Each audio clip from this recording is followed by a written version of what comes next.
Hello everyone, this is the new iPhone 16 Pro.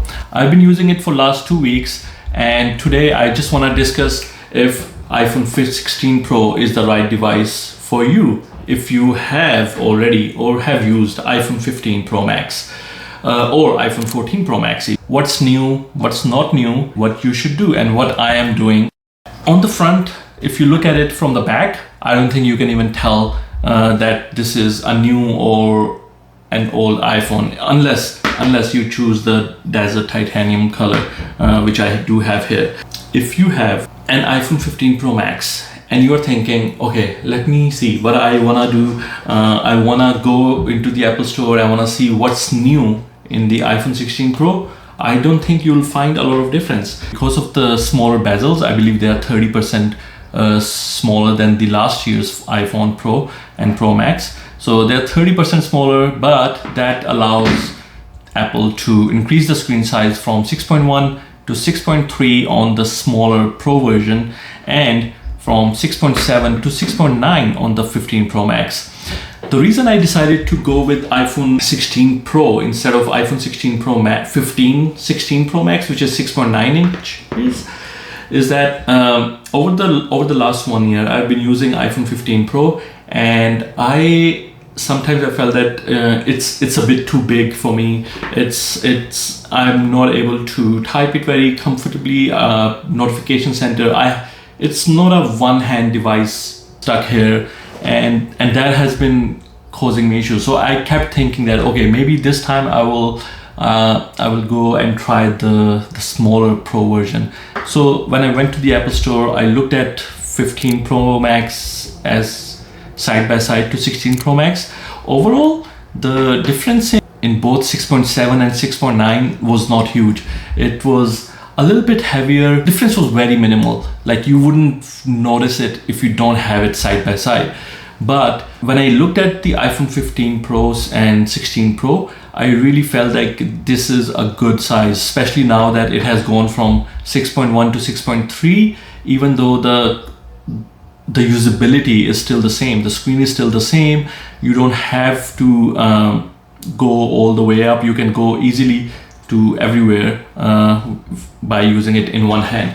These phones are much easier to hold now from before. I like to use my phones sometimes caseless. Most of the time, yes, I do have kids, I have family, so my kids take my phone, and sometimes things happen and the phone drops.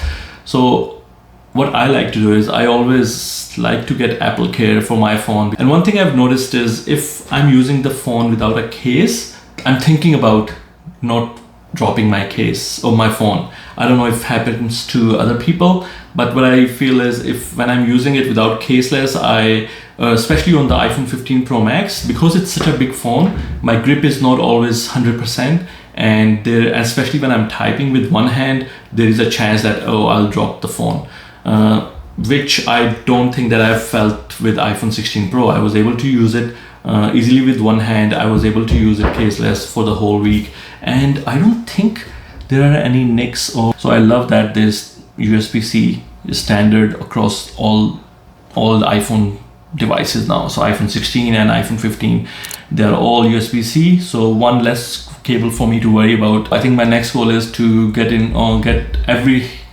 device in the household USB-C, so we don't have to worry about Lightning, because it's annoying. I don't like the Lightning port.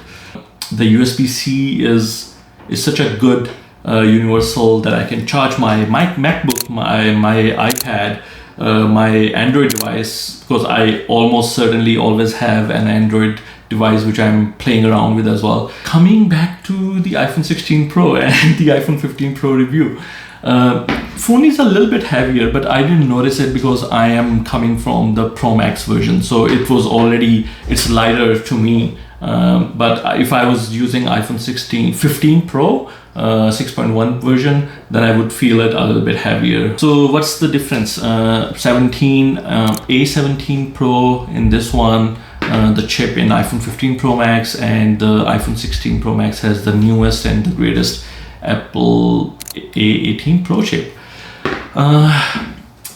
Apple said that they have improved the battery life on the iPhone 16 Pro and Pro Max models.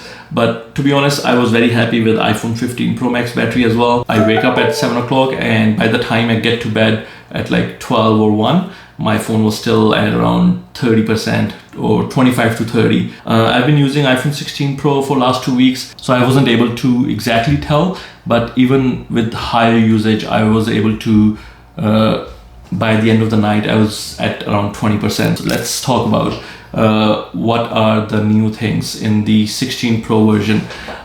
So as I said, everything is same in the design compartment except this new button. This button for me is, I think it's the camera button to open the camera. I don't think I'm gonna be using all the features and all these small, because when I'm taking a picture and I'm doing this, it's actually gonna be move my phone a little bit, and it's not that straightforward. So I rather use the on-screen buttons. Like my use case for me is that I will be using it to open the phone and the camera app, and then I'll be using the on-screen buttons to control it. The camera bump is not that huge. The main two cameras, the ultra-wide camera as well as the main camera, is 48 megapixel, which is nice. It wasn't the same on the 15 Pro Max. It does do 4K in 120 frame per second on the 16 Pro. On the 15 Pro, I believe you can only do you can only do 1080p on 120 with 120 frame per second. One thing which I wasn't able to test, but I read a lot about, is that the new microphone system, which is definitely good for vloggers and YouTubers. Let's see how the gaming is on the 16 Pro Max with the iPhone, with the new A18 Pro chip. Not bad. Oh my god, this is actually fun.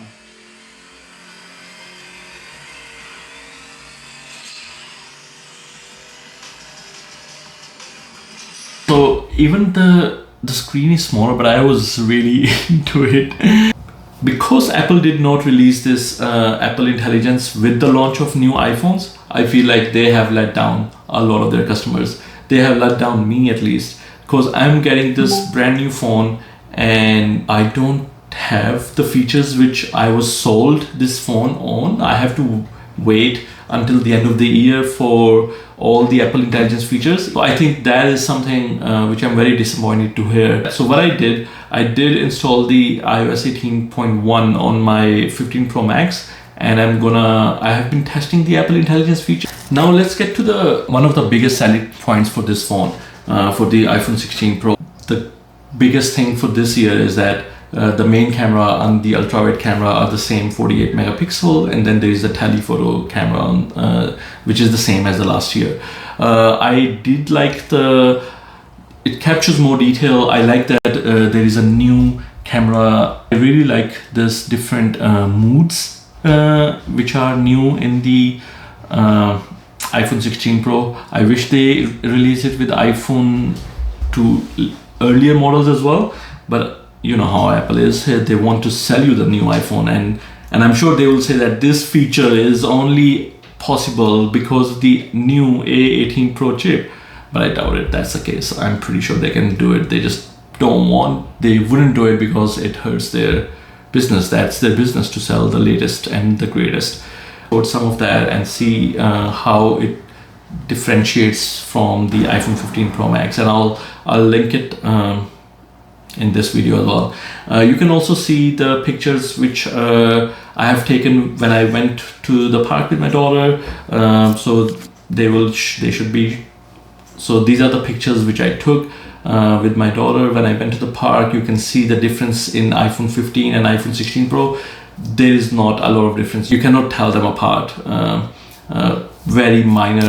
Okay, so there you have it. This is the full review and my comparison of iPhone 16 Pro and the 15 Pro Max. Going back to Apple today and return this phone because I don't think there is anything drastically improved in iPhone 16 Pro for me to upgrade.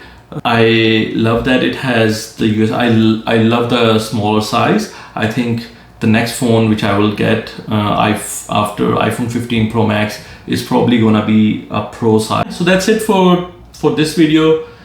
Stay tuned, subscribe and like this video.